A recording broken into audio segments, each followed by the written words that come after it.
Hey everyone, I'm Megyn Kelly. Welcome to the Megyn Kelly Show and happy Tuesday. Do you have a snow day today? We have a snow day here in Connecticut, and I am so happy for my kids. They don't do it like they used to do it when we were kids. You know, remember when we were back in my day, you had to wake up, turn on the radio, and you had to wait forever. They used to go alphabetically through the schools, and I went to Bethlehem Central in a suburb of Albany, and if you tuned in on like the M's. Oh, it was interminable waiting for them to go all the way through to get back to the B's. And you'd hear Bethlehem closed today. It'd be so. Anyway, now they tell you the night before. So my kids were thrilled. We had such a nice night at home last night, just the five of us. We've been watching Lost. You know Lost, right? Such a good show. It's great. It's a little violent. So, for the really young ones, maybe not. But our 9-year-old's taking it just fine. Anyway, we're in the last season. It's been so fun. Lit a fire. Had some leftover lasagna. It was awesome. Hope you had an awesome night too. And here's to the joy of the snow day. My snow day's with you. And actually, I'll tell you just an epilogue to it. My son Yates said, "Mom, you never get a snow day. You'd need like the power to go off." We have a generator, so that wouldn't do it. In order for you not to be able to do the show. And I said, "Honey, I love doing the show. I look forward to doing my job." And he said, "Really?" And I said, "Yeah, get yourself a job like that when you get older." So, starting the day in a great mood, happy to be with all of you and to kick off the news today. The U.S. Supreme Court considering the Biden student loan forgiveness program. Like some people get forgiven their debt that they willingly took on, and others, like, some random truck driver who never took on those responsibilities because he didn't want them, will have to pay them. How's that going to work out? I do not believe this will be upheld. I think the Biden administration will be slapped down again for its extra legal behavior. But the court is listening to the arguments now and will have its say in June. This is the 2024 race heats up. Ron DeSantis, not yet declared. Oh, come on. We know he's running. Looking more and more like a potential candidate as he releases a new book out today. New polls indicating former President Trump is still in the driver's seat for the Republican nomination. Here to break down all the news of the day, John Ashbrook, Michael Duncan, Josh Holmes, and the man known as Comfortably Smug. Together, they are the hosts of the Ruthless program. I want to tell you about the amazing extreme altitude wines from the Bonner Private Wine Partnership. They are back with an amazing offer for my audience. It's winter. Oh, it's edging towards spring, but it's winter. And these flavors go great with any hearty meal and meat that you're going to have. They're unlike any wine you've ever tasted. Blackberry, leather, smoke, little dark cherry in there. The wines are almost impossible to get on your own. The producers deep in the Andes Mountains, they make limited quantities. Today, I have an amazing offer for you. If you visit bonnerprivatewines.com/MKS, you will not only get wine for over 50% off, plus free shipping, you'll also get a bonus bottle of small batch limited production wine from their exclusive wine cellar. That's 4 bottles for the price of 3. It's a deal that's hard to turn down if you are a wine lover like yours truly. They have cut out the middleman, so you're not going to pay a big markup. Just visit Bonner, BONNER, privatewines.com/MKS to claim your bonus bottle and become a part of America's most unique wine club. Welcome back, guys. Great to have you. Hello, Megyn. Great to be here. So you must love Supreme Court news, given the way your podcast was named, Ruthless. It has a few different meanings, but, the Supreme Court is now ruthless. And they're taking up it has such a nice name, does it? The forgiveness program, just like the Inflation Reduction Act. Both are lies. And I do believe the Supreme Court will strike this effort down. And he will be like the dog that gets hit in the face with the newspaper yet again. But he does this just as it's shameless. It's a politically shameless move. He knows he doesn't have these powers. And yet that's not how the media is reporting it. The media is basically saying, if these 9 elite justices have the nerve to take away this forgiveness plan from these needy students, there will be hell to pay. Oh, okay. These wealthy, privileged few, right? Apparently they didn't do a Google search on Clarence Thomas before they fired that one out. I think that was a headline from CNN. But, yes. Back to the issue, honestly, Megyn. I mean, look, I don't think you actually need to be F. Lee Bailey to figure out that, like, when the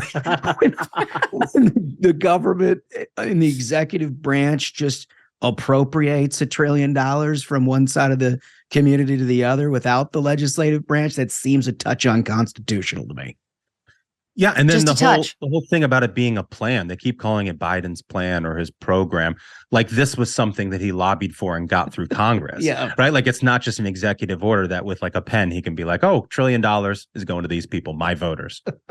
Well thought. The CNN tweet was as follows. The fate of Biden's student loan forgiveness program, again, misnomer, that would impact scores of borrowers from a wide array of colleges and socioeconomic backgrounds.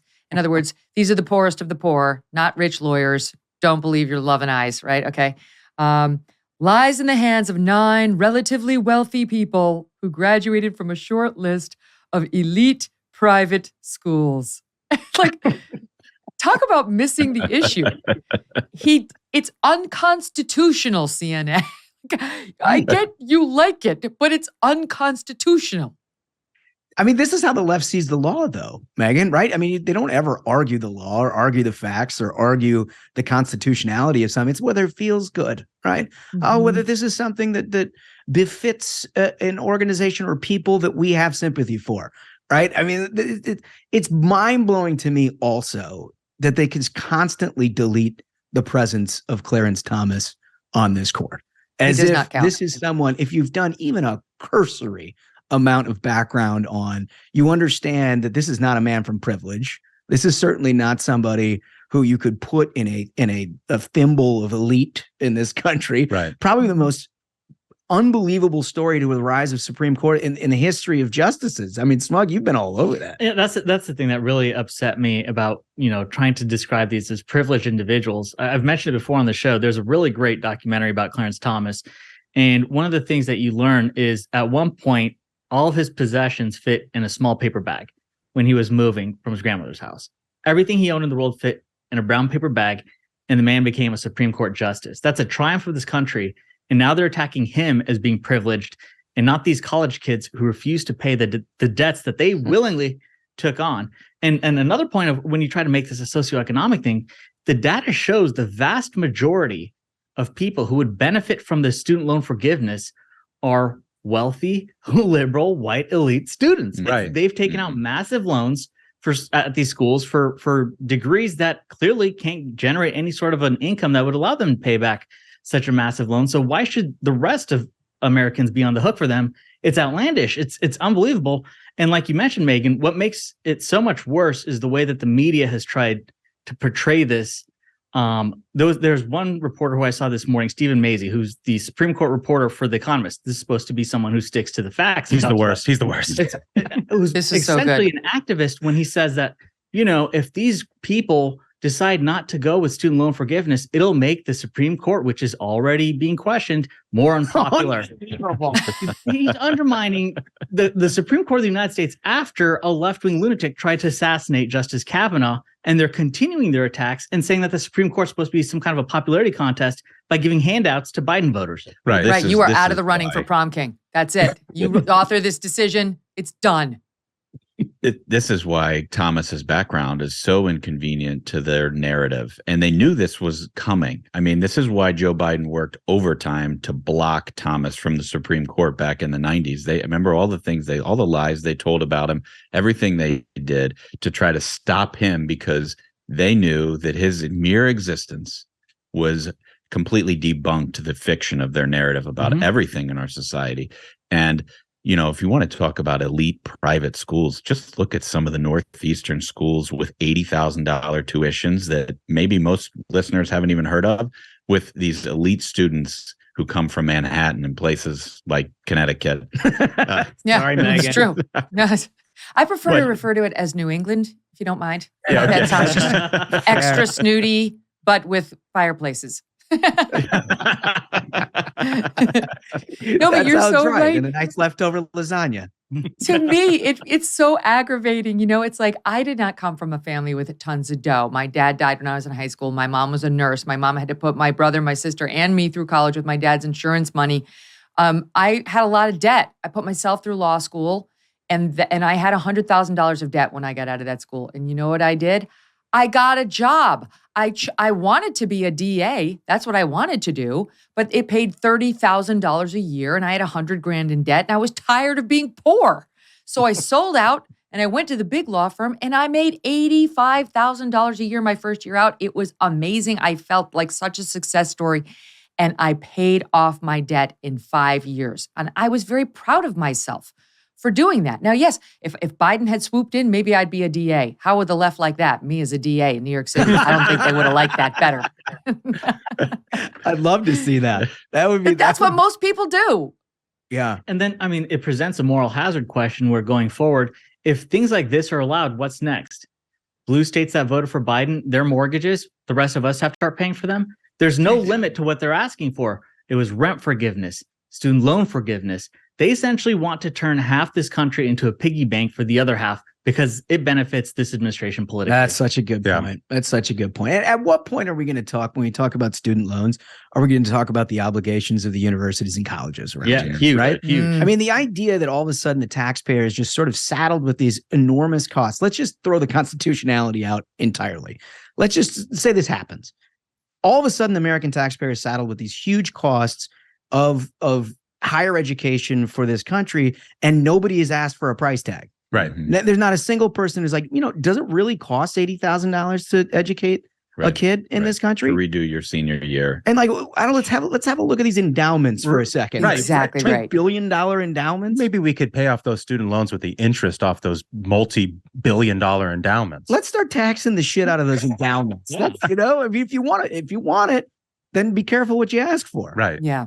That's exactly right. So meantime, speaking of spending money that we don't have with no accountability, it hit the news today that, San Francisco and California too, but San Francisco's got its own task force on reparations. And San Francisco's its task force has recommended $5 million for the Black people in San Francisco. And California's going to follow suit. They've got their own task force about to make a similar recommendation, though we don't know the numbers there. And the requirements to get it do not require you to show that you are the descendant of a slave, because slavery was never allowed in California. You basically just have to be Black or be identifying as Black for the past 10 years, just identifying, okay? Identify. Plus one other random thing, which it's a very easy list. Most people are going to be able to say they qualify. And when pressed, how did you come up with $5 million per person? In a city that has got a budget overload, so does the state, and so on. They're already not able to pay their bills with these. They're never going to be able to afford this. Their answer was, you're like kind of Sounds ballparked. like a California policy. Ballparked. You know what? Why not? Right? So like, good. I feel like, I'm sorry. I think of like our friend David Sachs, out there of the All In podcast. I feel for somebody like that. I feel for Adam Carolla, who's been raising his kids out there and he doesn't want to leave the state in which he's been for so long. But like, these guys are going to get screwed because that state and that city are going to do something like this. And they're going to be doling out money to people who have absolutely no claim to anything close to reparations. Yeah, well, I mean, I think everybody should start getting a DNA test, right? I mean, if there's no real qualification. Yeah, it worked out well for Elizabeth Warren. Yeah. Right. Start identifying immediately. 186th or something like that. Yeah. All of a sudden you got $5 million in the bank. That ain't bad. Yeah, but I mean, back to the point of the David Sachs of the world, like, California's looking at now taxing former residents of California who flee. Yeah. I mean, they're not even going to let you leave at this point before they get some of the money for the reparations. Flee. So, I feel terrible for those people. That ought to teach them. Yeah. Right? It is a fleeing. California. Be careful But what you wait, do. so did you hear, okay, so like on the reparations issue, it's interesting because who pays the reparations and who doesn't? Who's a slave owner descendant and who is a slave descendant? It's trickier than you might think. I wasn't even going to cover this story today, but I did think it was kind of interesting, kind of ties into that news. Angela Davis, all right, Yes. racial activist, longtime member of the Communist Party, Black Panther. She's one of these Marxist leftists, Black Panthers who hates America, wants CRT taught in schools. Racism is embedded in the fabric of our country. One of her favorite quotes was on the FBI's most wanted fugitive list. of course, now she's a college professor. Straight out of Central Cast. Sounds like a good college resume. The resume hit left-wing bingo there. Totally, right? She's now professor at University of California, Santa Cruz. Okay. So she went on the Henry Louis Gates show, Finding Your Roots, where he finds out, like, where do you come from? Where are your ancestors? You can't make this up. This is so delicious. I don't know if you guys have heard this story. It's delicious. She was flabbergasted, according to PBS.org, to find out that both sides of her family were white, and her ancestors were, yes, slaves and slave owners. And not just that, but at least one grandpa or great-great-great-great-grandpa, whatever, was William Brewster, who was one of the 101 people on board the Mayflower. Straight Mayflower. Well, fork it over, Angela. Where's the phone? Yes, exactly. We have a soundbite. Let's play a soundbite. Here we go. Yeah, here it is from the show, Sat9. Any idea what you're looking at? That is a list of the passengers on the Mayflower. No, I can't believe this. No, my ancestors did not come here on the Mayflower. Your ancestors came on the Mayflower. No. You are descended from one of the 101 people who sailed on the Mayflower. Oof. That's a little bit too much to deal with right now. Did you ever, in your wildest dreams, think that you may have descended from people who laid Never. the foundation for this country? Never. Okay. Maybe she'd like to reevaluate all of her Black Panther and her BLM protesting. America's a terrible country, all those racists who established it and the slave owners. You mean your people, Angela? I mean, on the upside, that should get her country club membership to some places in New England if you're related. New England. I bet she celebrates Thanksgiving a little differently. I bet she doesn't change a thing. You end up with the Mayflower. It's like, and you're a daughter of the Confederacy. It's spectacular, right? It's like, so truly, like, there's no sorting any of this out. California, and nor will it try to. But truly, like, she's in California, right? You see Santa Cruz. Does she get the money or does she pay the money? How are we going to figure it out? Because she's got, black skin, but she's part white, and she's both descended from slaves and slave owners, though she was never, like, she's from California where we didn't have slavery, and Mayflower. So does she pay or does she cash the check?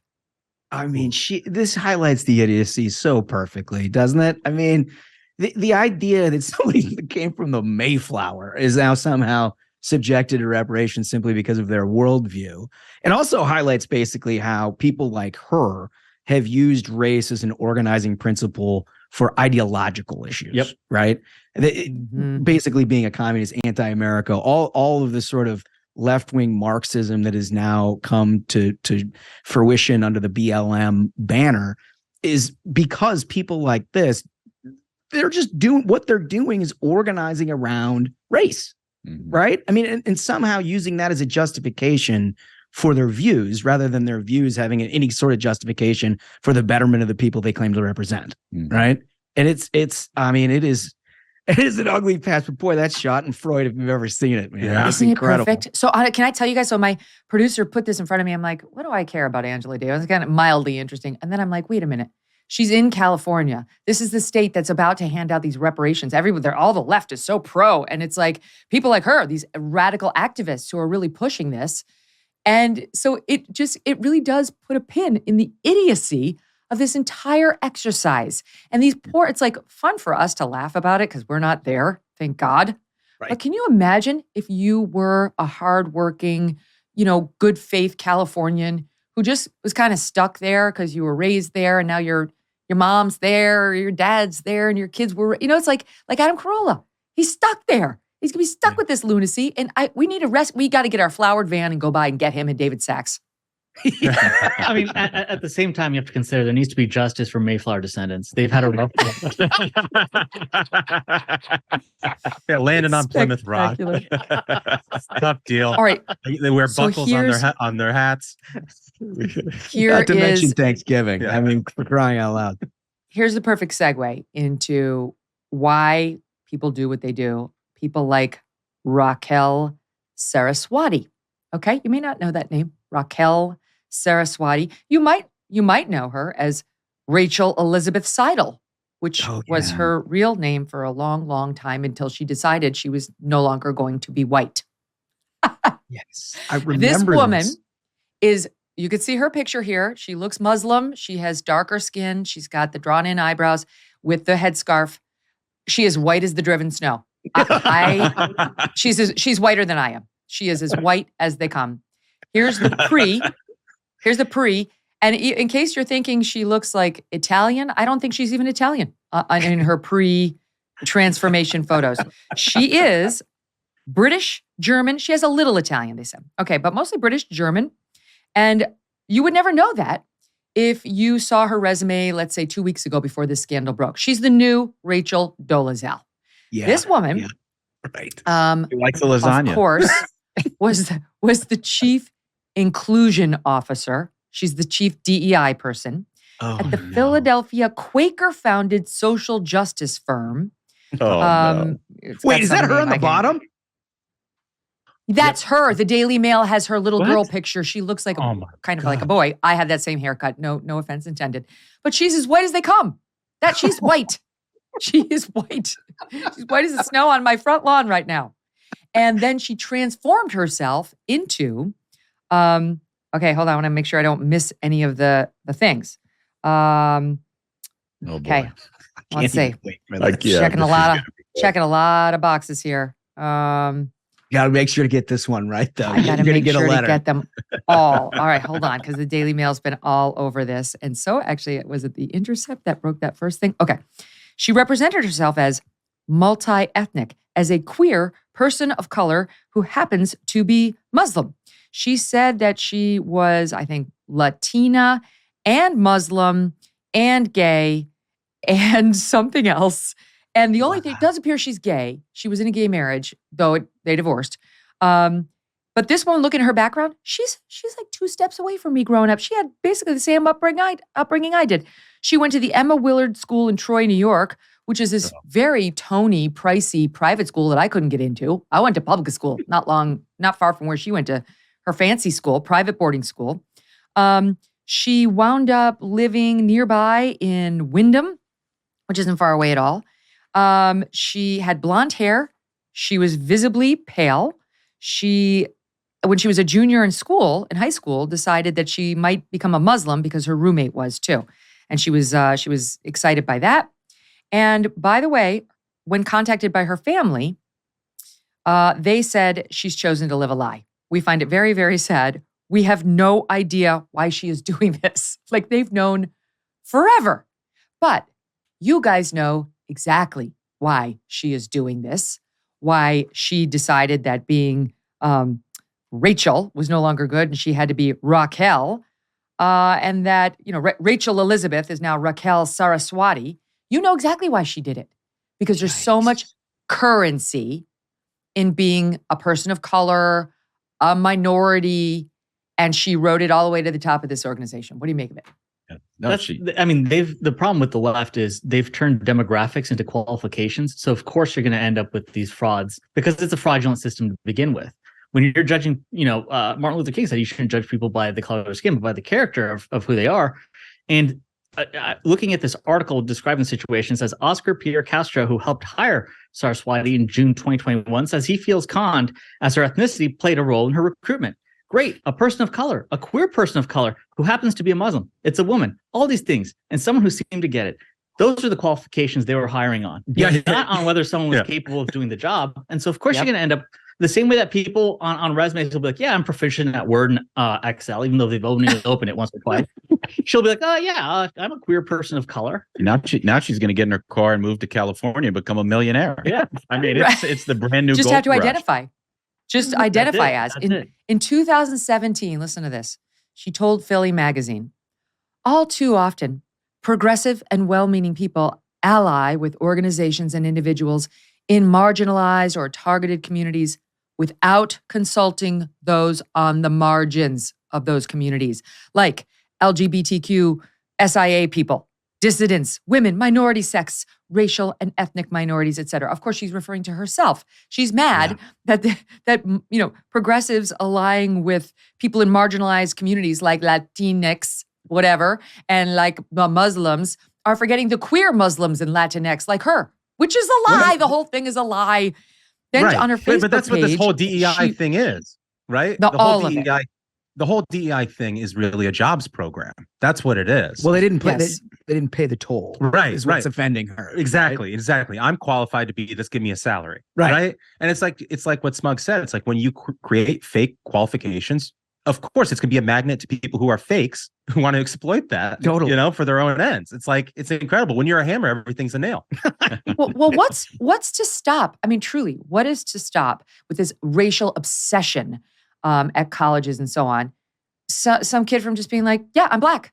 I am. I'm in the same way Angela Davis didn't know she's white and descended from the Mayflower. I turned out am Black. You just can't tell. And I am descended from slaves. So I want my money in California, and I want a preferred admission at some school. Like, they don't do DNA tests. Why wouldn't you game this system when it's so unfair and it's so absurd?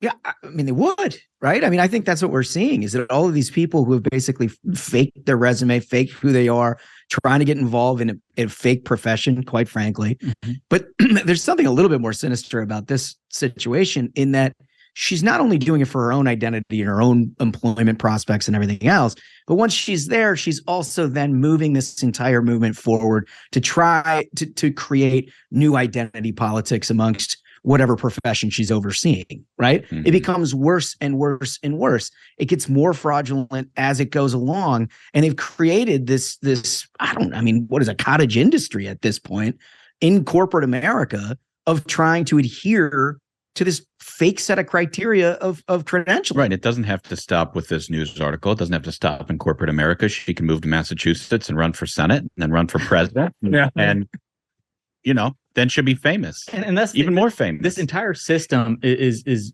built upon basically white liberals trying to make themselves feel better, making themselves so they can feel like they're saviors, like they're helping save the planet somehow.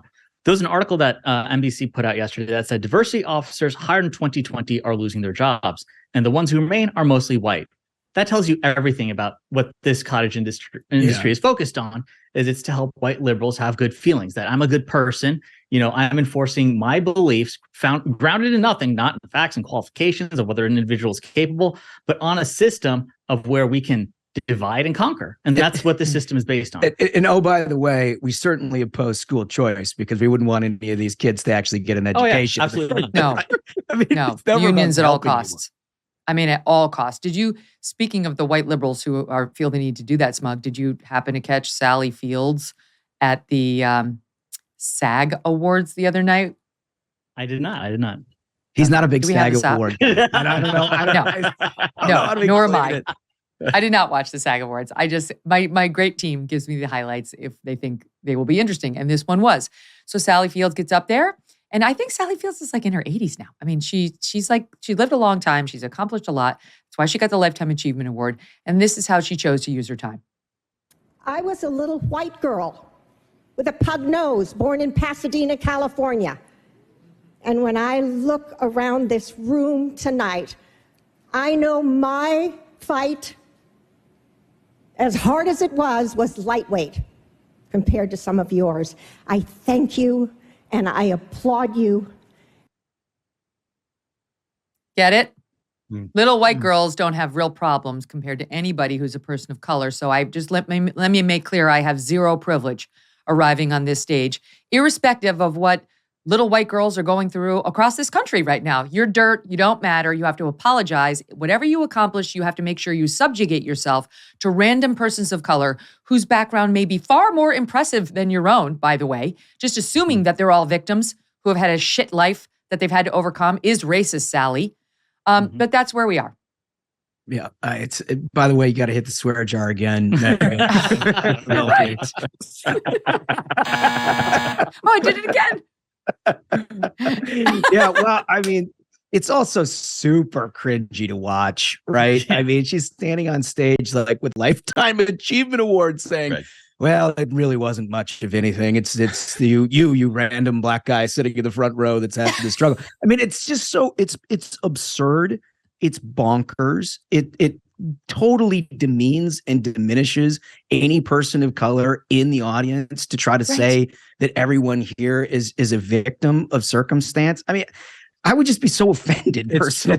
It's so patronizing, but I think that's sort of the price of admission into liberal society now is if you are a white person who's had success, every speech has to begin with a struggle session about how you don't deserve to be there. You know? Yeah. It's unbelievable. Oh, and it's so in vogue to put down your white skin or the fact that you're white. And you need look no further than the president of the United States, who thought this was an appropriate comment yesterday, where he was speaking to a group of Black, what was it? They were celebrating Black History Month, I know, but I don't remember like what specific group it was. In any event, we'll get it. And he's talking about the Divine Nine, by the way, which is a group of historically Black colleges. So let's listen to how he refers to the fact that he's white. By the way, you know, I'm not, I may be a white boy, but I'm not stupid. I know where the power is. I know where you think I'm joking. I learned a long time ago about the Divine Nine. Okay. I may be white, but I'm not stupid. That's a laugh riot. Okay. Yeah. What was the thing he said a few months ago about how he grew up as a little, was it a little African-American boy or something like that? He had that line where he was like, I grew up in a Polish community and I used to go to Black churches, and none of that's been found to be true. No, none of it's true. He's had a very tenuous relationship with race in his public comments over 20 years. I mean, it's basically the most intemperate stuff that you've ever seen. Yeah. Well, and then remember Corn Pop. That's the thing. Do you think Corn Pop would give him this better sort advice? of like apocryphal story about the public swimming pool, and you know the kids would touch the hair on his legs. Weirdest thing I've ever. You know, Yes. I think They just did this. I think it was the New York Post. They did a flashback of his awkward remarks. January 2022, told students at historically Black colleges in Atlanta that he was arrested during the civil rights protests. That's not true. 2020, sparked an outcry when he said African-American voters ain't Black if they support Donald Trump. Months later, took heat for saying Blacks were less diverse than Hispanics in terms of political thinking before asking a Black journalist if he was a junkie in the same interview in which the reporter asked if he had taken a cognitive test. How did I miss that? That's a good question. That's a very good question. Also falsely claimed during the 2020 campaign, he had the great honor of being arrested trying to see Nelson Mandela. Later admitted that wasn't true and said he was thinking of being separated during a congressional trip one time, though a Democratic colleague who was on the trip disputed that account as well. Biden also received criticism during the 2020 campaign when a tape surfaced from 2017 of him reminiscing about young Black children playing with his blonde leg hair, as you mentioned, while he was a lifeguard. And of course, who could forget in 2007 when he described Barack Obama as the first sort of mainstream African-American who's articulate and bright and clean. The very first. Wow. Oh my God. I think he said that in the Senate near a bank of elevators where all these reporters sort of gather around. He said it to a bunch of people at the time. Everybody just sort of gasped. It's amazing. The guy notoriously puts his foot in his mouth. It was in This that would begin same the long context. line of vice presidential runs that would begin with the vice president calling the would-be president racist. Or actually being racist. The tradition Right? One or the other. Go ahead. Sorry. Tradition, unlike any other. What were you going to say, Holmes? Oh man. No, I was just going to say, I mean, I think there's the same context he had. He was at an Indian American sort of group and said that he related to everybody very well because of the 7-Elevens in his community. I remember that. Yes. Remember that? I mean, it is unreal. It's like you can't go into a 7-Eleven without seeing an Indian there. It's like, who the hell is this guy? Who invited him? Reparations. Reparations. All right. We're going to take a quick break. And when we come back, I am going to play a clip for you showing some drama over at the Today Show this morning. Stuff's brewing over there. We'll get into it in 2 minutes. Stand by. The guys from Ruthless stay with us for the show. Look, You did the tough thing during COVID. You paid your people. You pulled your business through the pandemic. And now doing the tough thing could qualify you for up to $26,000 per employee at covidtaxrelief.org. Government funds are available right now, already been allotted, not new money, to reward companies with 2 or more employees who stayed open during COVID. This is not a loan, and you don't have to pay it back. The program is complicated, of course, but nobody knows more about it than the CPAs and the tax experts at covidtaxrelief.org. You pay nothing upfront. They do all the work and share a percentage of the cash they get you. Businesses of all types, including nonprofits and churches, can qualify, including those who took PPP loans, even if you had an increase in sales. You did the tough thing for your employees during COVID. Let covidtaxrelief.org do the tough thing for you and help you get up to $26,000 per employee. Visit covidtaxrelief.org, covidtaxrelief.org, covidtaxrelief.org. Drama over at the Today Show, where there's something going on with Hoda. We don't know what's going on with Hoda. I hope she's okay. But she has been off the air, offset, without explanation for, by my count, going on, today's the 7th day. The last day was Friday, February, I think it was 17th. So she missed an entire week, and then she missed 2 more days. And instead of saying she's on vacation or she's on whatever, they just say, Hoda's out today. Hoda's out today. She's out today. And she's posting kind of cryptic posts from her Instagram, like about dark clouds, but like finding the rainbow or what. So I don't know what's happening there, but it's very unusual for them not to say what the person's doing when they're not in the anchor desk. Savannah, meantime, is co-hosting the show as normal. She goes out there today at 7. At 7:30, she leaves the set. Doesn't come back the entire show. Well, shortly thereafter, according to what I read online, around, I don't know, a while after Savannah left, they explained what happened. On this clip for the listening audience, you've got her co-anchor. Who was it? I'm trying to remember who was it. Whatever, we'll watch it. But what you need to know, for those of you who can't see it, is Al Roker's on screen left, easing off the screen. He's trying to get himself off screen as you hear the other anchors talking. Listen. It has been an interesting morning for us. As we said, Savannah left early. She wasn't feeling great, so she took a COVID test. It came back positive. So, of course, as soon as we found out, she rushed home to rest up. So, Savannah, we love you. Wishing you a speedy recovery. Luckily, well, Chanel was sitting between me and where are you headed? Oh my God, so Chanel Jones. Yes. Do you believe? They're like canceling her anchor. She's running home from the set. COVID. I mean, at this point, seriously. They're getting pretty low on the depth chart. I mean, we're going to come back from commercial break and Matt Lauer is going to be back there.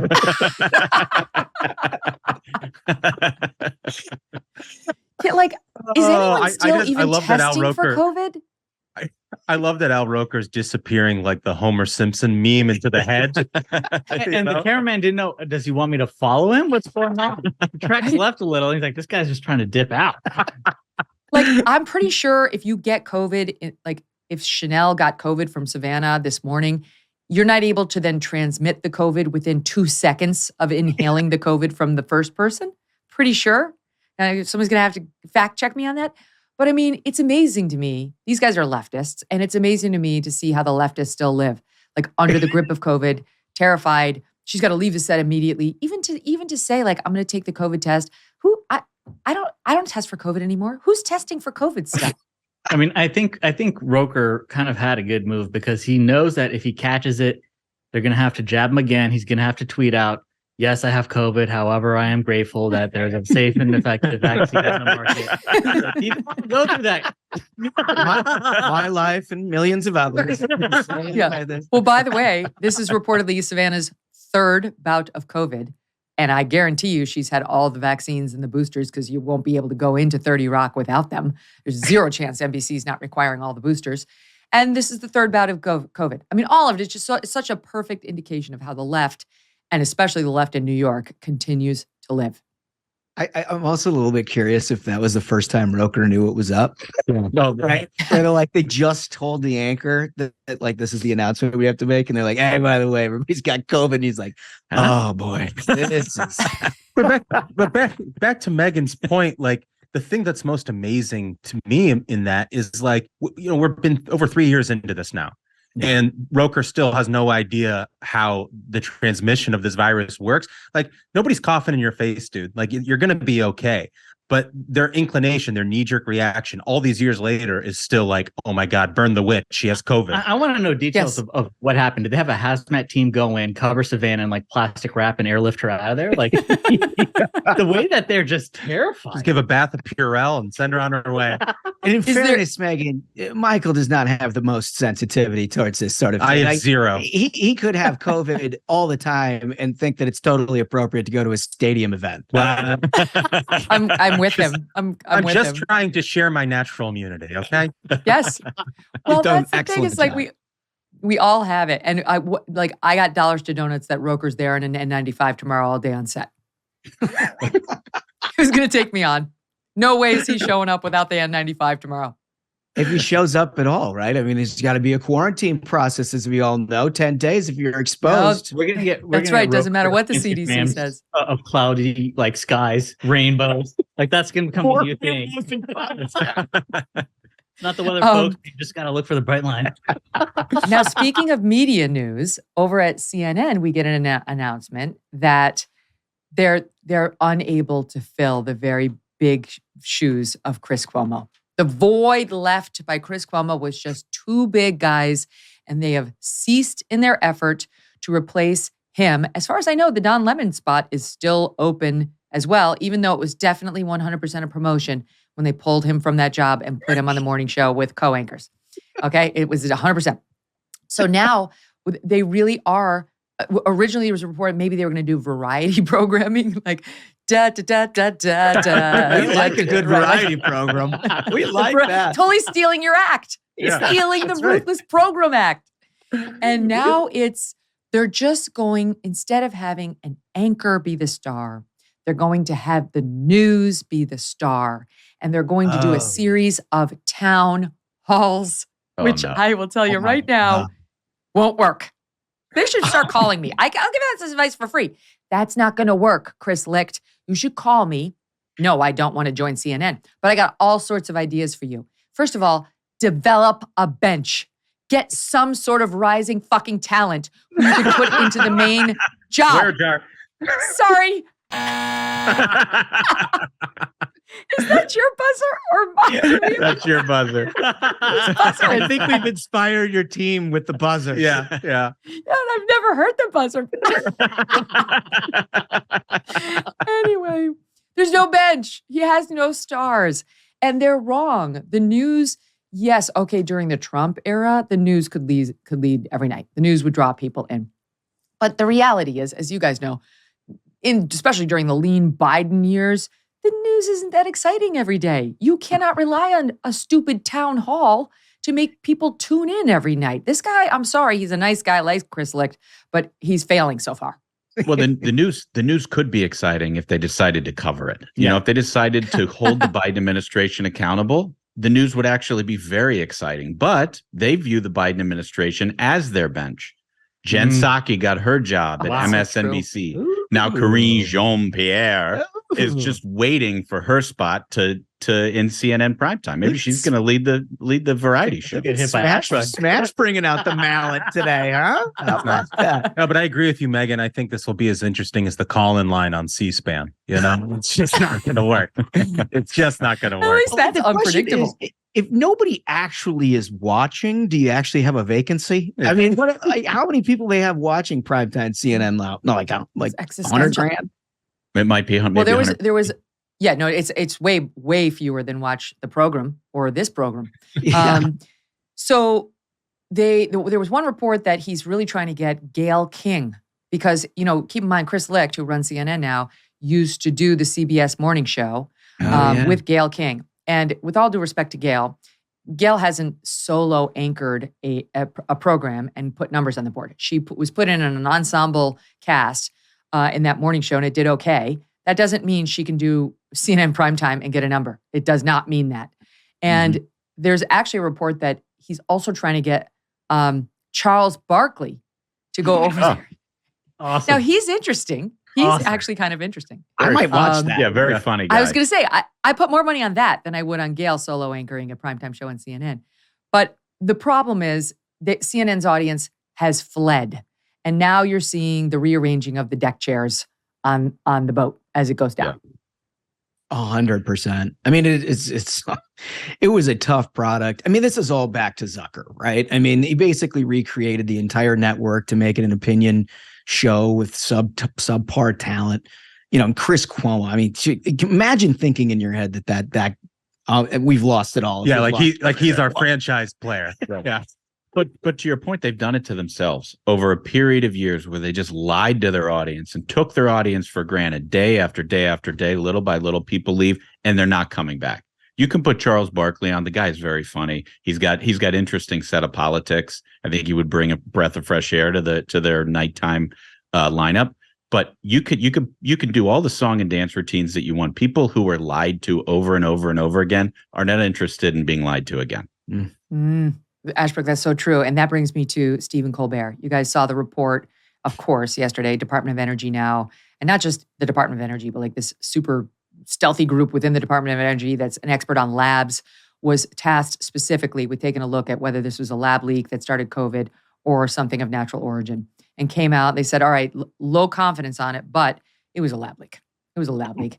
And this follows the FBI saying it was a lab leak, moderate confidence. And it also follows in-depth investigations by, folks like ProPublica and the House Republicans who got all the Fauci emails with the virologist saying lab leak, lab leak, lab leak, until they got browbeaten by Fauci and Collins, and then in 24 hours did a 180. So here's Stephen Colbert grappling with that news. Now, if, like me, you're wondering why the Department of Energy is the one making this judgment, it's because that agency oversees a network of U.S. national laboratories, some of which conduct advanced biological research. No. Bad energy department. No biolabs until you finish building your electric car charging stations. Stay in your lane. You don't see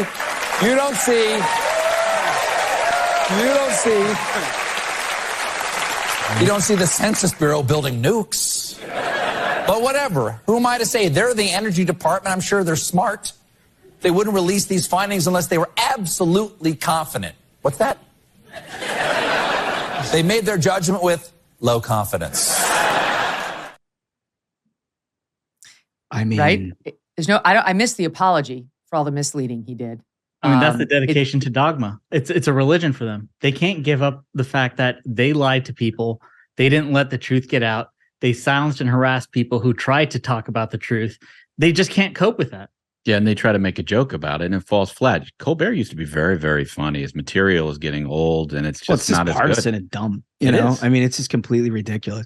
But by the way, Chris Licht also produced Colbert, so I'm just. I didn't know that. Didn't know that either. He did. But the absurdity of this, Megyn, is that they find it impossible to believe that the Department of Energy has come to a conclusion here, yet they're very, very well convinced that pangolin bat soup is the thing that took over the world, right? I mean, this is, I just don't even know where to begin. But it shows you their dishonesty, right? Like, I've said this before, but you can tell when somebody's just making an honest mistake or has a dishonest ideological agenda by whether they correct their mistakes, whether they own them and evolve as new information comes. No, they don't. He won't. He'll just keep mocking it. I don't know what it would take for people like Stephen Colbert to actually admit this thing looks like it came from a lab. He's the one who had Jon Stewart on, who said it's sort of like when the chocolate comes out of Hershey, Pennsylvania with all the chocolatey goodness, you kind of know where it originated. But still, even from his friend, can't hear it. And that is why his audience is gone too. Yeah, it's ridiculous. The New York Times owes us a war-type headline that says, I'm sorry. Yeah. That's what I want to see. I won't be satisfied. And because people, the Fauci lied, people died, that thing's real. All right, let me pause you there. The Ruthless guys, stay with us. There is so much more to get to. Don't miss a minute of it. And don't forget, you can find the Megyn Kelly Show live on SiriusXM Triumph Channel 111. Every weekday at noon East, the full video show and clips by subscribing to our YouTube channel, youtube.com/Megyn Kelly. If you prefer the audio podcast, download wherever you get your podcast for free. And there you will find our 501 shows. This is 502 today. Okay. Oh, and by the way, when you're on the YouTube, you can check out the shorts. Those are a big hit, including with my mom, Linda, who says, I love the shorties, which is close but not exact, Mom. What does it sound like when you find the secret to great skincare? Here's Mary and her husband from Faith, North Carolina, to tell you. My husband and I both noticed, she writes, that our skin is softer and smoother after having used the Genucel products faithfully for a few weeks.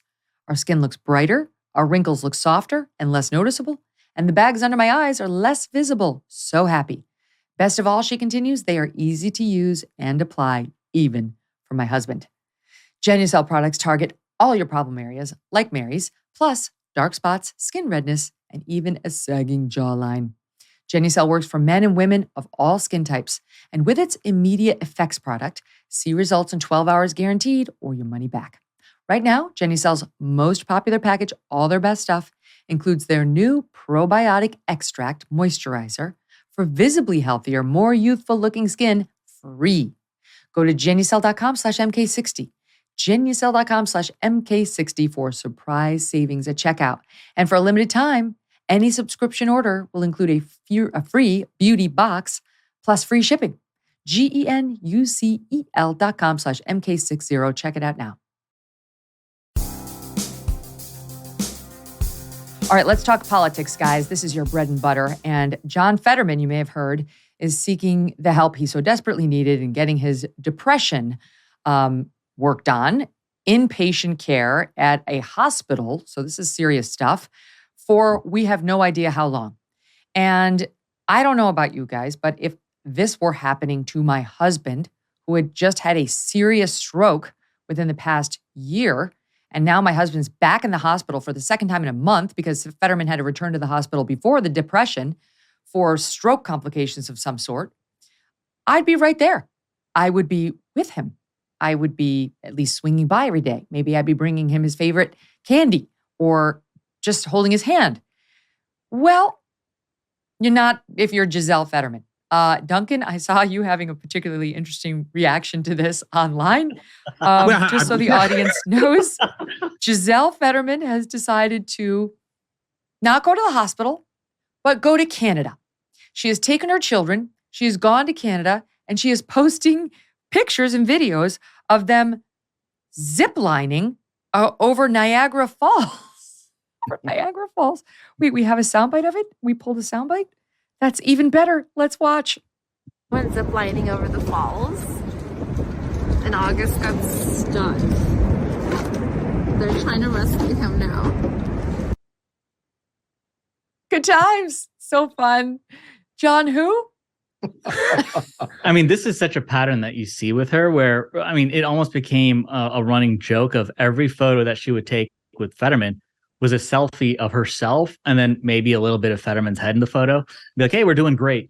And like, whose first instinct when their husband is admitted to a hospital is round up the kids, get the passports, leave the country, and then says, you know, I want my privacy respected. Here's selfies of us going over Niagara. Right. Yeah, see, that's the thing. It's one thing to abscond with your children while your husband's battling depression, inpatient in the hospital, but then to document the whole thing on social media and clout chase off the fact that your husband, who had a stroke, who had to be admitted for chest pains or whatever, and then back for clinical depression, and you're at Niagara Falls. Yeah. It's absolutely incredible. And I think the comment I made on Twitter, and I'm not a lawyer here, Megyn, so let me know if this is possible, but any good prenup, I would think this sort of behavior would annul the marriage. At least if I had a prenup, this would definitely be in there ironclad. Because if you're not with me in the hospital holding my hand after I've had a stroke or something like that, it's gone. It's over. You're definitely done. Out of the will, right? You are out of the will. I think you left the country. Death or Niagara Falls could do us part, right? Like that's what its official legal name is.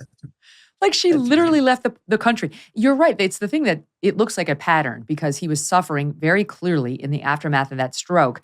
And this woman seemed to be power hungry. She seemed to be dragging him across the finish line along with these other Dems who were going to get that seat come hell or high water.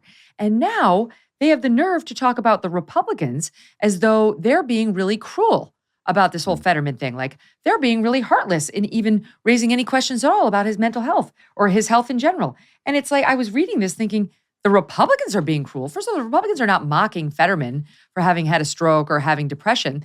They're wondering whether he was properly elected, whether he should have been dragged across the finish line, or whether this is just a pack of vultures around him. And you've got instead the Democrats looking at the Republicans like, how could you? How dare you?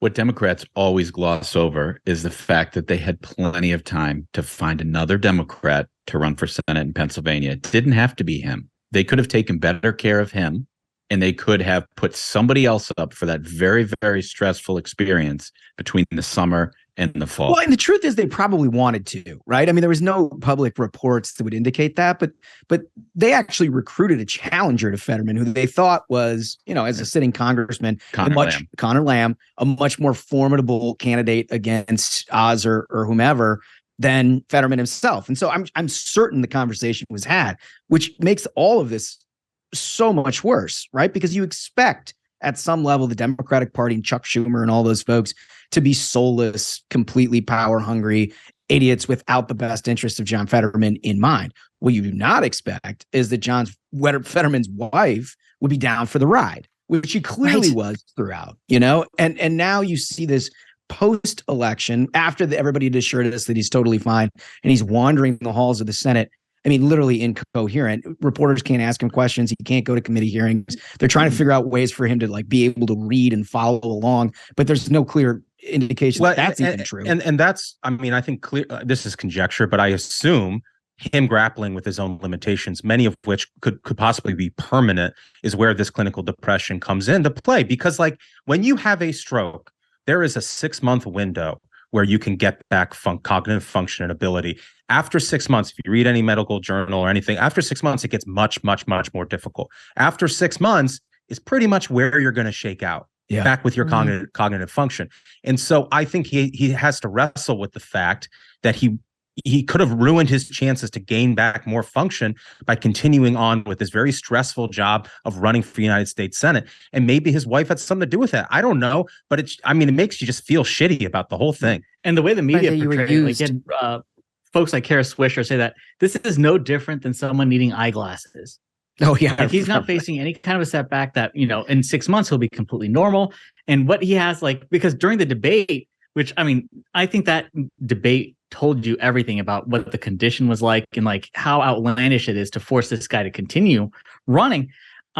Journalists said that, this is completely normal. He's being given, special allowance, he can read what is being said during the debate. It's no different than if you needed glasses or a hearing aid. We're seeing that is quite different. Right. Quite different. They may have permanently mentally crippled this man to win a Senate race. That's that's psychotic behavior. What led us into all of this. I expect that from Chuck Schumer. Yeah. I expect that from the leaders of the Democratic Party. What blows my mind is that you've got this lady who claims to be, in love with this guy who's been along for the ride the whole way. And then the moment he checks himself into Walter Reed, which, by the way, if you're checking inpatient for depression, a very serious thing is going on here. Yeah. Right. And she is all of a sudden taken to Canada to go ziplining with the kids. Look, I understand as a mom, as a parent, you have an obligation to try to keep your kids mentally and prepared for what's happening to their father. I get that. But then selfies and doing the Instagram that's and all of that. And by the way, they're in Pennsylvania. Pennsylvania's got the greatest water parks on earth. Go over to Kalahari. Do some fun zip lining there, which you can. Do some ski. It's actually an amazing resort. You can ski, you can zip line, you can do water rides, second to none. I love Kalahari. I do not care about the feces in the pool. It's not a Kalahari thing. It's a water park thing. Anyway, just saying, they got Camelback. They asked Gisele, they're like, your husband's just been admitted to Walter Reed. What are you going to do next? And she says, I'm going to Disney. That's not the typical response. Yeah. It's why remove your children? Anybody who's sad, any parent who's sad, you know what makes you happier? Your children. Just getting a glimpse of your children or your lover, your loved one, your sweetheart. If I ever have a stroke or if I'm in the hospital for severe depression, bring my sweetheart by. Let me sit with Doug for a little while. He'll know exactly what to do. You put on a little My Cousin Vinny, or you put on Overboard, or you put on Wonka, whatever. 1 hour of that stuff, I already feel better. Not Gisele Fetterman off of the zip line. And so funny, while I complain about the media being in my driveway, I'm going to post my Instagram selfies of not just me, but my children too. And this, as Dick Durbin, he's the one who said it. He comes out with, hold on, let me find it. Oh, I really wish his critics would show a little bit of humanity. As if the Republicans are out there like, ha, ha, ha, he's depressed. That's not what's happening. No, in fact, it's incredibly sad. I mean, they're the ones that put him in this position. Like, I don't understand it. You have no introspection whatsoever about taking a man who's basically fighting for his life during the course of a campaign, knowing that you were talking about like a 6-month window for him to actually recover, putting him in probably the most stressful environment that you can have as a professional in this country, and then coming out the back end in a bad spot, being checked in, and all these guys are like, oh, these Republicans. How the hell do you make that a partisan issue? That's the thing. It's like so much of the left wing now is just emotional blackmail. If you don't do what we say, you are cruel or a racist, heartless. So they did this whole charade during the campaign where they said, if you ask any questions of whether this man is fit to serve, you're cruel. You're a bad person. You're not allowed to ask that question. Voters, people of Pennsylvania, Americans, you're not allowed to ask those questions. Now we're seeing the results of that. Line they're doing the same playbook. They're like, you're not allowed to question him. This is very cruel. There's something about Niagara Falls that makes the truth come out. Like, you can ask those questions from the falls while on a zip line. Well, I can't. We'll get the rules straight by the end of his time, hopefully, in the hospital. Okay, let's talk about, while we're on the subject of Dems in 2024, because so far we believe Joe Biden is going to run again, but it hasn't been confirmed. Originally, they said he was going to announce in February. Well, it's the last day of February, and we don't have an announcement. Now they say maybe more like April, but we do have Marianne Williamson, who has announced she is going to challenge Joe Biden for the nomination. Marianne Williamson is a self-help guru who was Oprah's guru, and she came on this show not long ago. I don't know, sometime in the last year or so. And I thought that she was very interesting. I remember her from the Dem debates, and she was all about love. I'm like, I like love. I'm in favor of love, right? And she would be kind of critical of her party elders, and I like that too. And she was kind of fascinating. And then we started to peel back some of the layers of that onion, and things got slightly less pleasant. Here's a little sampling. How does Brett Kavanaugh ever have a beer with, the people who accused him of gang rape with zero evidence? It's so hard. And I know you believe he should. No. Well, the other side would say, how does Ketanji Jackson Brown Jackson ever have nice comments to say about Cruz and Hawley and they asked her about her policy positions. So it's both sides. They asked her about her policy position. That's not that you cannot compare that to Justice Kavanaugh at all, Marianne. That is not a fair comparison.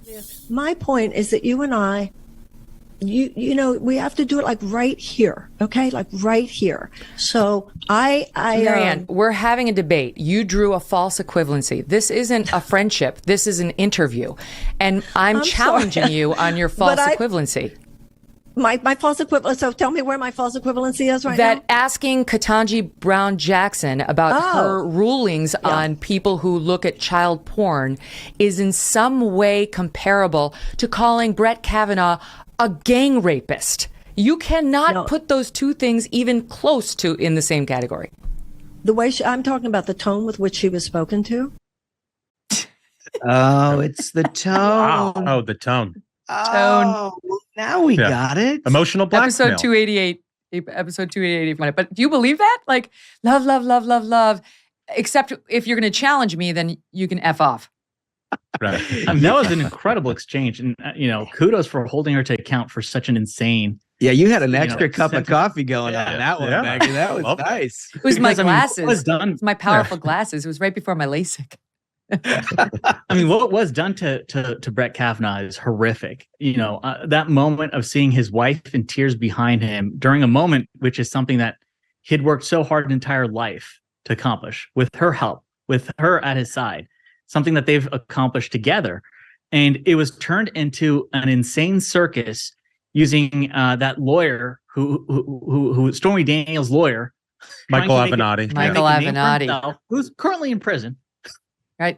Yep. Was completely destroyed by the they hand waved past all of that, though. It's just that is complete lunacy. Like we need to watch this, because I do think there will be some Republicans and some independents who start embracing Marianne and her message again. Like, love, yeah, she's a more reasonable Democrat. She criticizes Biden. She criticizes the establishment. Ladies and gentlemen, that's what you're dealing with. You're dealing with somebody who thinks it's the same thing when Ketanji Brown Jackson gets pressed on the wisdom of her rulings from the bench, in particular on child porn issue, that's the same indignation and hostile treatment as Brett Kavanaugh got. Okay. I mean, that's insanity.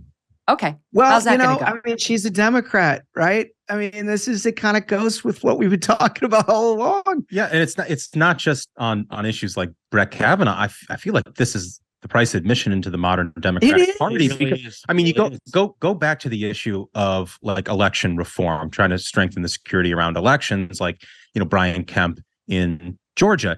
And, a reasonable reform that a Republican might make would be like, you have to show a driver's license.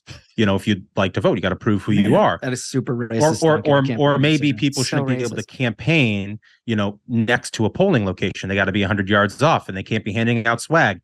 And the response from Joe Biden is, that is Jim Crow. Yeah. You are a racist. Jim Crow 2.0. And so how do you have a rational argument with people who think those are equivalent things? Right? Like, it's just the modern left as it exists today. It doesn't matter where it's Marianne Williamson, Joe Biden. And it's real 0 to 60 too. It's not like I look forward to them doing They really believe if they get there first, then they win. Right. I look forward to them trying this on the national stage, really. Like, I mean, any debate moderator worth his or her salt who doesn't call out nonsense like that should be fired on the spot. But we'll see. And speaking of debates, interesting news on the Republican side too. Right. And I do want to ask you whether you think what's Joe Biden doing? Like, when are we going to find out? But on the Republican side, Ronna McDaniel made news this week talking about whether Trump will sign the pledge saying he'll support whoever the nominee is. I mean, we've been through this before. It doesn't matter what he signs or doesn't sign. He's not going to. Okay. Sorry. He's not going to. He's Trump. He was asked, will you support recently whoever wins the nomination? And he said, it depends on who it is. Me or someone else is really what he meant. But here's Ronna McDaniel talking about how Trump is going to play ball on this issue on CNN. Will candidates be required to sign a pledge saying that they will support whomever becomes the nominee in order to get on that debate stage? We haven't put the criteria out, but I expect a pledge will be part of it. It was part of 2016. I think they're all going to sign it. I really do. I think the voters are very intent on winning, and they do not want to see a debate stage of people saying, I'm not going to support this guy, I'm not going to support this guy. You can't see a scenario where Donald Trump would just skip the debate if he's forced to sign something saying to support others? I think they want to be on the debate stage. I think President Trump would like to be on the debate stage. That's what he likes to do. Wow. Let me tell you something. I was anchoring those debates in 2016. If there was a requirement that they sign a pledge that they'll support the ultimate nominee in order to get on the debate stage, I wasn't made aware of it. And you may recall that now infamous debate between Chris Wallace and Brett Baer and I hosting the debate in those first 10 candidates. That was the first question Brett asked. Raise your hand if you will not, or if you will support the Republican nominee, whoever it is. And there were two candidates who were squishy on it, and it was Rand Paul and Trump. Trump, he's not going to. Why are we spending time on this? He's going to do whatever the hell he wants to do. Right? I'm pretty sure that. And you got to understand Donald Trump's background. Like, he came up in the real estate game where, your goal was to leverage a bank so that you're in a relationship with them, right? Like, this guy doesn't give away stuff for free. And if he has millions of voters, even if he isn't the one with the most votes at the end of the day, he's going to want something for that. He's not going to just roll over and give it to you for nothing. That's just the way his mind works, and has worked since he was in business, 40 years ago. Yeah. He doesn't approach this like a typical politician does, that, there's something gracious about, uniting the party. Like, that's just not the way his mind works. No. I mean, let's go into that with eyes wide open. She must know that. So why does she even engage in this debate pushed up at her by the CNN anchor? Why not just say, like, I have no idea. This is for the voters to figure out. We're not about pledges. We're about putting up the best candidates, letting them duke it out, and we'll go from there. Like, why engage in this farce? I think she knows that, but I mean, look, a whole bunch about the RNC is quaint and antiquated, and the idea that there's 168 people that run around and set the rules that all these people need to adhere to. I mean, of course they're not. I mean, none of it, all the platforms and all this stuff. Like Donald Trump's going to do whatever the hell Donald Trump wants to do. I don't care what the platform says. I don't care what 168 people want them to do. I don't care if they have pledges or don't have pledges. I don't even care if he signs the damn thing. He's probably not going to adhere to it. Right. So we can run around and act like we've got all kinds of pageantry. And I think Ronna knows that.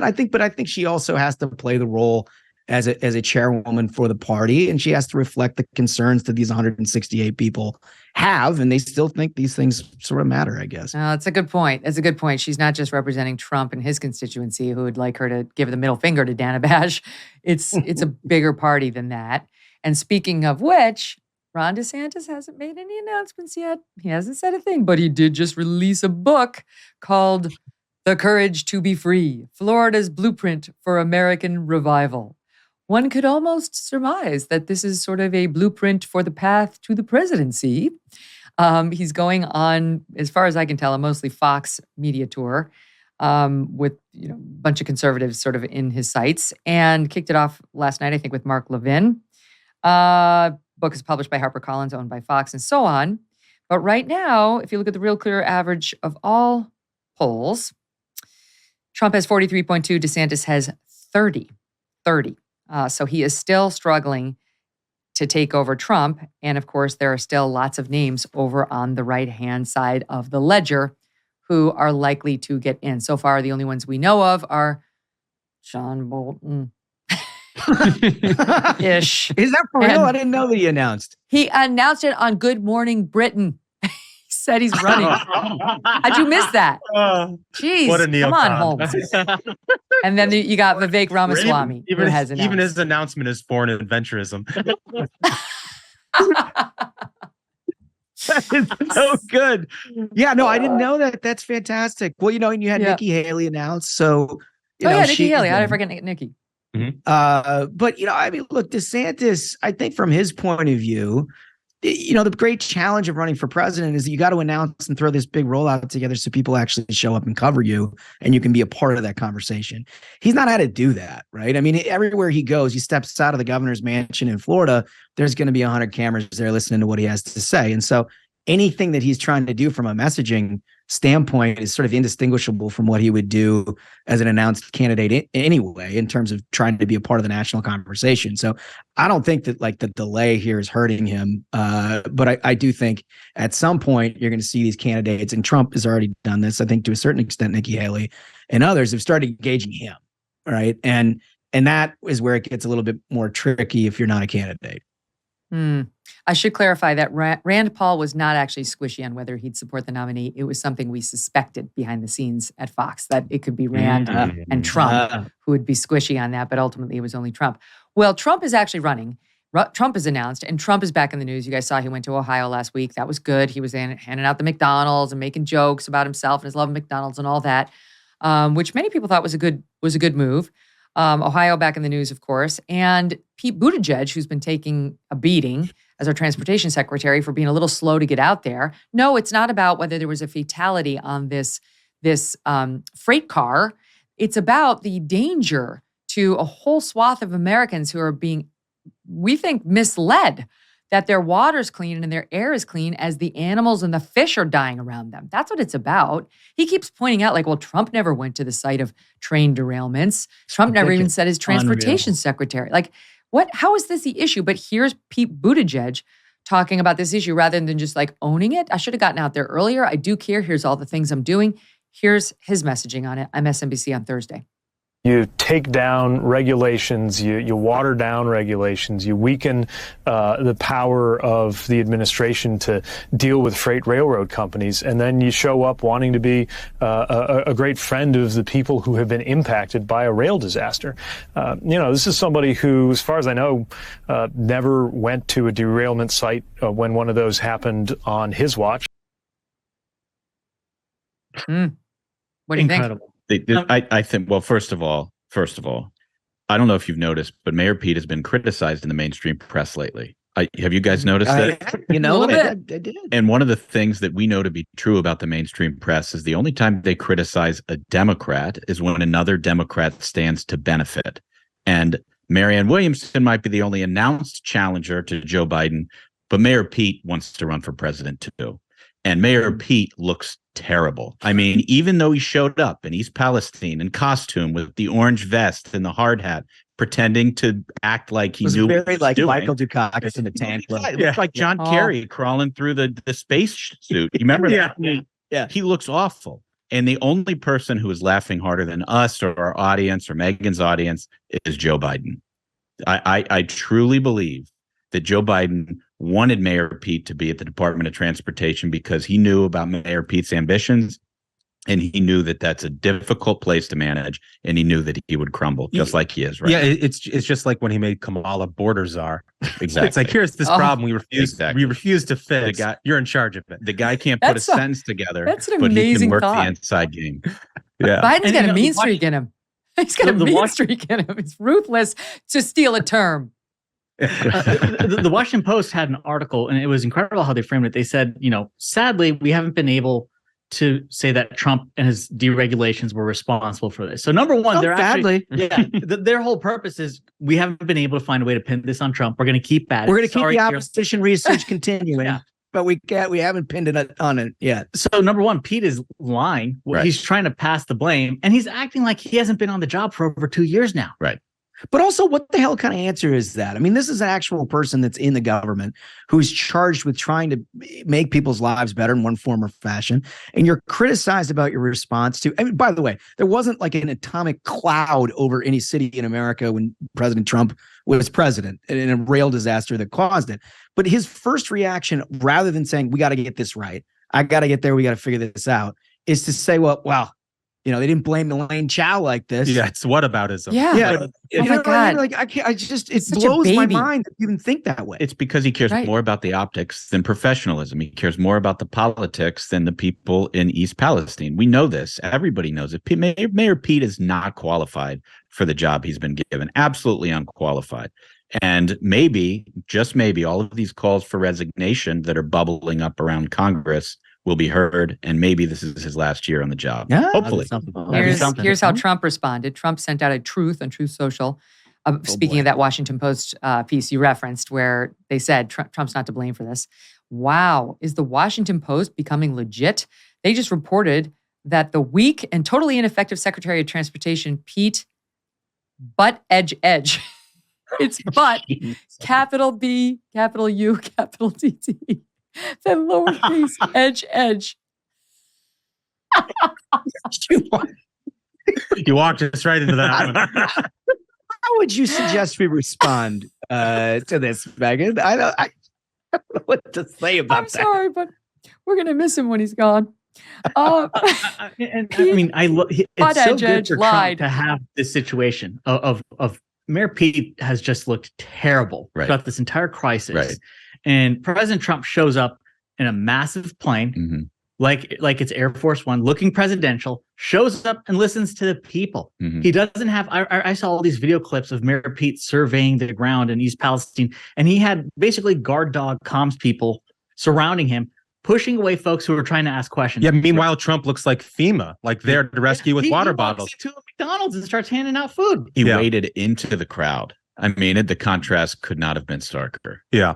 Did Pete drink the water? Right, and without hesitation. He led. Yeah. And even now some Democrats are saying, like, Biden needs to get there. This is ridiculous. Like, you should, in a presidential politics type environment where we are already, don't let the other guy lead. But still, so this soundbite kind of wraps up our entire show, right? Of actual disinformation, the media that is ideological and doesn't care what the facts are. They're just agenda driven, spooning you stuff that's not factual. And that leads me, of course, to Joy Behar of The View, who decided to weigh in on this, understanding that even the beloved Washington Post has said, you cannot blame this on Trump. Nothing he did in rolling back regulations had anything to do with this crash or what happened here or would have prevented what's happening in East Palestine. Enter that scholar, Joy Behar. I don't know why they would ever vote for him, for somebody who, by the way, he placed someone with deep ties to the chemical industry in charge of the EPA's Chemical Safety Office. That's who you voted for in that district. Donald Trump, who reduces all safety. Oh, my God. pointing at the people in East Palestine who are suffering. That's who you voted for. You did it. Oh, I got to point out, the thing begins with just a cacophony of back and forth. Like, how is this good television? No, it's like I'm getting a migraine just listening to it. That's so sexist. I can't believe you say that. It's just like a food fight in the middle of the day. Like, who gets up and is like, you know what? I want to watch that today. You know? Hey, you should watch Real Housewives. It's like there's a lot of fighting, but they're attractive and they're fun. Yeah. Well, Joy Behar, I don't think that's that criteria, Megyn. Yeah. I'm telling you, Real Housewives of Miami. That's where it's at. Last 2 seasons, amazeballs. But yeah, it's disinformation at its best. It's insufferable. And to actually look at these people in East Palestine and say, that's who you voted for. Like, take a step back, respect what they are going through. I mean, literally, we're hearing reports of people's pets dying when they leave them outside in the front lawn for too long. Mm-hmm. And they're having to put their babies in bath water that they don't know if it's safe. So just stop with your nastiness for 2 seconds. Could you?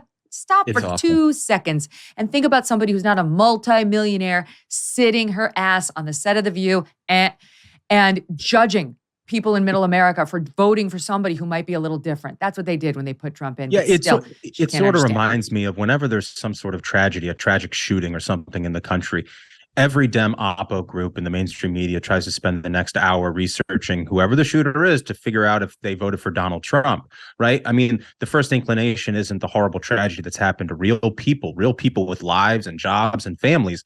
Mm. It's who can we blame this on, right? Mm. And that's the sort of cynical nature of liberal politics that we have. We see it every single day. Well, and you couple that with the fact that they just don't care about East Palestine. Yeah. Joy Behar doesn't care about Ohio. She lives in New York. She lives a nice life. She's super rich. You know who else doesn't care? Joe Biden. Joe Biden didn't even go there. We talked about that on the show. He's happy living in a White House, surrounded by his rich friends. Nobody in the mainstream media and in the White House actually cares about these people in East Palestine. It's just the truth. They just look. We're to like blame a day them away from Joe Biden, Pete Buttigieg, and Joy Behar ziplining across Niagara Falls. Like a day away.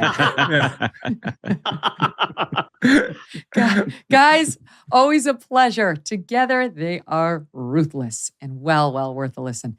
Tomorrow, Mark Stein is on the program. Plus, we're going to have the latest on the Murdoch trial. Thank you for being with us today, you guys.